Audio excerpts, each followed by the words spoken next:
तर hi guys, welcome back to my channel. केम छो मज्जा कसे आहात तुम्ही सर्व. तर आज म्हणलं तुमच्यासोबत पोह्याची रेसिपी शेअर करा, तर तीच शेअर करीत होते.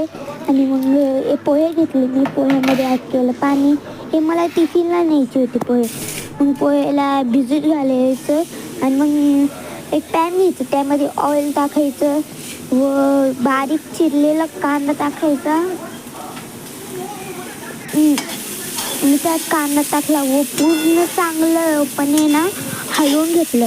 आता कांदा पूर्ण लाल फ्राय करायचा, एरा वाकरा नाही करायचा.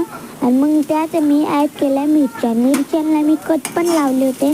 आणि जास्त तिखट नाही व्हावा म्हणून मी 3च मिरच्या टाकलं होत्या व हळद आणि शेंगदाणे पण टाकले.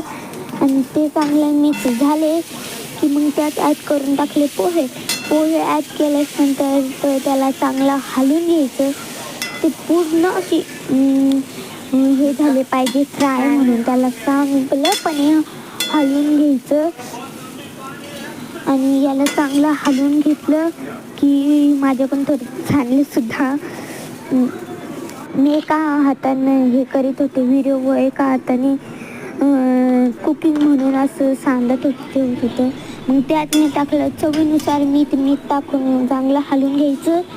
आणि मग चांगलं एकदम सारखं मिक्स करायचं ना, ते एकीकर खारट व एकीकर फिक्कं राहतं. मग याला आता मी होऊ देते फ्राय. तोपर्यंत bye, tata, see you, goodbye, take care.